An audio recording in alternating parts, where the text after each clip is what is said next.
महाराष्ट्र का इलेक्शन निपट चुका था और कल रिजल्ट भी आ गए हैं। रिजल्ट आने के बाद में जिस तरह से एक प्रत्याशी को हराने के लिए भारतीय जनता पार्टी की तरफ से कई मुस्लिम चेहरों को उतार दिया गया ताकि उस एक मुस्लिम को हराया जा सके, लेकिन वहाँ की जनता इतनी निडर हो चुकी थी, उसने एक बार नहीं, तीन तीन बार नहीं, चार चार बार उस शख्स को जिताया जिसने क्षेत्र में काम किया और उसके सामने कई भारतीय जनता पार्टी के सहयोग से प्रत्याशी मैदान में थे और जो कि उसको हराने के दावे कर रहे थे, लेकिन ऐसा नहीं हो सका है। जनता ने सबको नकार दिया जो खुद को सत्ता पक्ष का उम्मीदवार बता रहे थे, जिन्होंने उस क्षेत्र को बदनाम किया, लेकिन जनता ने उनको ही नकार दिया। जनता ने उनको 5वें नंबर पर भेज दिया कि तुम्हारी जो अगर हैसियत 5वें नंबर तक ही सीमित है, तुम जिस क्षेत्र को बदनाम कर रहे हो उस क्षेत्र में कई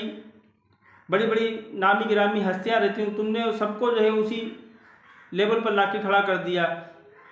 तो इसीलिए जनता ने सबको नकारते हुए फिर एक बार अबू हाशिम आजमी को चौथी बार विधानसभा जिताकर भेज दिया है, विधायक बना दिया है।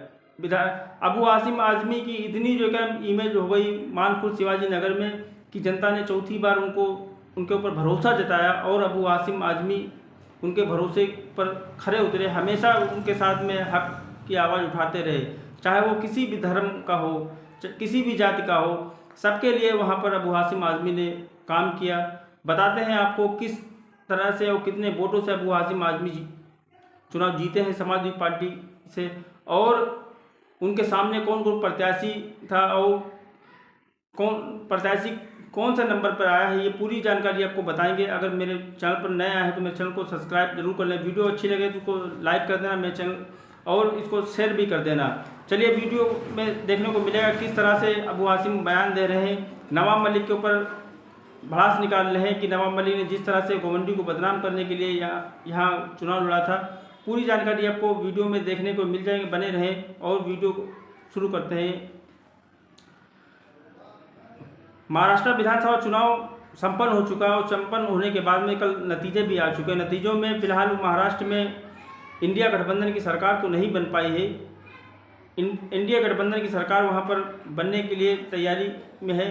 भारतीय जनता पार्टी वहां पर सबसे बड़ी पार्टी बनकर उभरी है और इंडिया गठबंधन की जो जिस तरह से वहां पर करारी हार हुई है, लेकिन हम पूरे महाराष्ट्र की बात नहीं करते हैं। वहां पर समाजवादी पार्टी के महाराष्ट्र प्रदेश अध्यक्ष अबू हाशिम आजमी की जरूर बात करेंगे, जो कि मानपुर शिवाजी नगर से चौथी बार चुनाव लड़ रहे हैं। मानपुर शिवाजी नगर की वो हॉट सीट बन चुकी थी। अबू हाशिम आजमी के सामने नवाब मलिक जो कि एनसीपी अजीत पवार गुट के प्रत्याशी थे और उन्हीं की गठबंधन के एक प्रत्याशी शिवसेना के जो शिंदे गुट के थे वो भी वहाँ पर ताल ठोक रहे थे। कुल मिलाकर उस विधानसभा में 22 प्रत्याशी थे, जिसमें एक ही हिंदू था, बाकी सारे मुस्लिम प्रत्याशी थे, जिनका सिर्फ मकसद यही था कि अबू हाशिम आजमी को किस तरह से यहाँ से हराया जाए। लेकिन जनता के दिलो दिमाग में अबू हाशिम आजमी का जादू चल रहा था। अबू हाशिम आजमी एक बार नहीं, दो बार नहीं, तीन बार नहीं, चौथी बार चुनाव जीते हैं और वो अच्छे मार्जिन से चुनाव जीत गए हैं। नवाब मलिक जिस तरह से अपनी अनुशक्ति नगर सीट छोड़कर मानपुर शिवाजी नगर अबू हाशिम आजमी के सामने चुनाव लड़ने के लिए आए थे, उनका दावा यही था कि अबू हाशिम आजमी लगातार यहाँ से चुनाव जीत रहे हैं और यहाँ पर नशे का कारोबार चरम सीमा पर है। छोटे से लेकर बड़े बूढ़े तक नशा का कारोबार कर रहे थे, लेकिन ऐसा नहीं है। जब वहाँ पर पत्रकारों ने छानबीन की और जनता से पूछा गया कि नशे का कारोबार यहाँ से चरम सीमा पर है, नवाब मलिक जिस तरह से आरोप लगा रहे हैं, नवाब मलिक ने जिस तरह से गोवंडी को बदनाम किया, जो गोवंडी की जनता ने नवाब मलिक को ही इतनी करारा जो है जवाब दिया है कि नवाब मलिक अब कभी गोवंडी में नहीं आ पाएंगे। नवाब मलिक को कुल मिलाकर वहाँ पर 15,000 से लगभग वोट मिले हैं, जो कि 5वें नंबर पर आए हैं। पहले विजेता जो है अबू हाशिम आजमी रहे, जो कि समाजवादी पार्टी महाराष्ट्र प्रदेश अध्यक्ष हैं और चौथी बार उसी सिंबल से चुनाव लड़ रहे मानपुर शिवाजी नगर से। दूसरे नंबर पर MIM के प्रत्याशी रहे और उनकी अबू हाशिम आजमी और MIM के बीच में ही कलम कांटे की टक्कर चलती रही। आखिर में नवाब मलिक ने बढ़त बनाई और उसी बढ़त पर कामयाब रहे। अबू हाशिम आजमी लगभग 12,000 कुछ वोटों से चुनाव जीत पाए हैं, जो कि बहुत ही कांटे की टक्कर थी, जिसमें नवाब मलिक 5वें नंबर पर खिसक के पहुंच गए। नवाब मलिक तो शुरुआत से ही कभी ऊपर आ ही नहीं पाए, वो हमें शुरुआत से ही 5वें नंबर पर जो है बने रहे। वो कभी चौथे तीसरे पे आ ही नहीं पाए, वो हमेशा सुबह से ही 5वें नंबर पर जो टिके वो वहीं पर अटके रहे। टक्कर जो भी हुई MIM और अबू आसिम आज़मी के बीच में हुई। अबू आसिम आज़मी के लिए समाजवादी पार्टी के उत्तर प्रदेश के कई बड़े नेता, कई विधायक और कई सांसद उनके लिए प्रचार प्रसार करने के लिए गए, बड़ी बड़ी रैलियां की और जनता से डोर टू डोर वोट मांगा। अबू आसिम आज़मी के लिए समर्थन मांगा। जो लास्ट रैली थी उससे माहौल इतना बदला कि अबू आसिम आज़मी अच्छे मार्जिन से चुनाव जीतने में सफल रहे। अबू आसिम आज़मी जीतने के बाद में जब कल बाहर आए, उनके पीछे एक जुलूस की शक्ल में एक रेला चल रहा था, रेला चल रहा था। वहाँ कोई बता ही नहीं सकता कितनी बड़ी तादाद में लोग उनके साथ में जो है नारेबाजी कर रहे थे। नारेबाजी करते हुए जब उनसे सवाल किया गया कि आपको हराने के लिए कितने लोगों ने जो कोशिश की, तो सबसे पहले उनका जवाब यही था कि नवाब मलिक, जो कि अपने हर बयान में यही बोलते थे कि हमको गोवंडी की जनता ने बुलाया है। तो नवाब मलिक के ऊपर उन्होंने जिस तरह से कटाक्ष किया कि नवाब मलिक गोवंडी की जनता को बदनाम कर रहे थे। गोवंडी में सभी लोग नशा कारोबार करते हैं और छोटे छोटे बच्चे नशा जो है पीते हैं, लेकिन ऐसा गोवंडी में कुछ भी नहीं।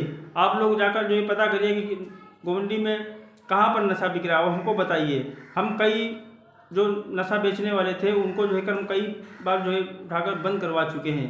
ऐसा अबू आसिम आज़मी का आरोप था। अबू आसिम आज़मी ने फिर एक बार नवाब मलिक के ऊपर आरोप लगाया कि नवाब मलिक का कहना यही था कि हमको गोवंडी की जनता ने बुलाया, लेकिन ऐसा कुछ भी नहीं था। गोवंडी की जनता ने हमेशा बाहरी को जो यहाँ से भगाया ही है, इसीलिए आज भी नवाब मलिक को बुरी तरह से यहाँ से भगाया है। अब नवाब मलिक कभी दोबारा मानपुर शिवाजी नगर की तरफ मुड़कर नहीं देखेंगे। वो अपनी अणुशक्ति नगर ही सीट संभालें। और अणुशक्ति नगर सीट पर भी उन्होंने आरोप लगाया कि जिस तरह से वहाँ पर चुनाव में धांधली हुई है और पूरे महाराष्ट्र में जिस तरह से EVM से खेल हुआ है वो सबको जग जाहिर है। अबू आसिम आज़मी को हराने के लिए उन्होंने बताया, जिस तरह से अबू आसिम आज़मी को हराने के लिए यहाँ पर मुसलमानों की एक लंबी कतार लगा दी गई थी।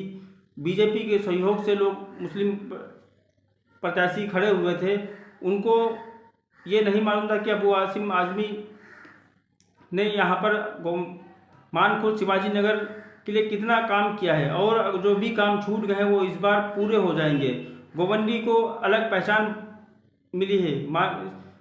समाजवादी पार्टी के विधायक होने से यहाँ पर गोवंडी को पहचान मिली। गोवंडी में पीने के पानी की दिक्कत थी, पानी की सबसे पहले वही काम हमने किया। रोड अच्छी नहीं थी, रोड बनवाई। हॉस्पिटल नहीं थे, हॉस्पिटल बनवाए।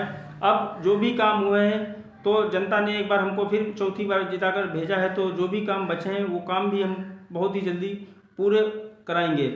और हमारा जो लक्ष्य है वो हम अपना लक्ष्य पे जो काम करेंगे कि यहाँ पर गोवंडी में किसी भी तरह का कोई भी काम रुका न रहे, चाहे वो हॉस्पिटल लाइन का हो, चाहे रोड का हो, चाहे पानी की समस्या हो।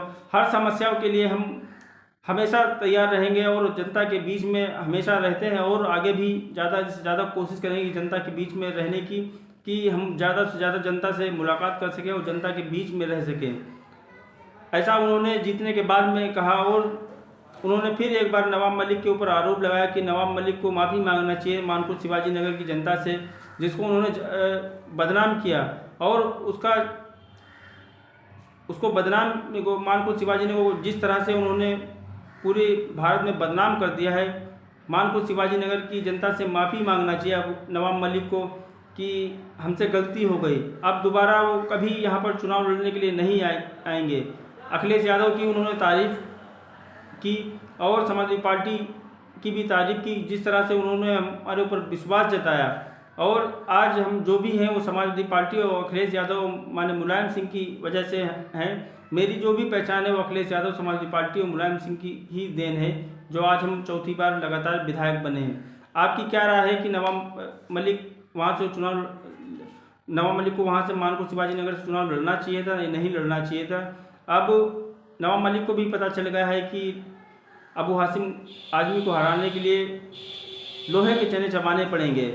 जिस तरह से नवाब मलिक ने वहाँ पर चुनाव लड़ा बहुत ही कमज़ोर प्रत्याशी साबित हुए। उनकी इतनी बुरी हार हुई कभी किसी ने सोचा भी नहीं था। अपनी राय कमेंट बॉक्स में ज़रूर बताएं। मेरे चैनल पर अगर नए आए तो मेरे चैनल को सब्सक्राइब जरूर कर लें ताकि आपको मेरी नई नई आने वाली वीडियो जल्द से जल्द मिलती रहे। धन्यवाद।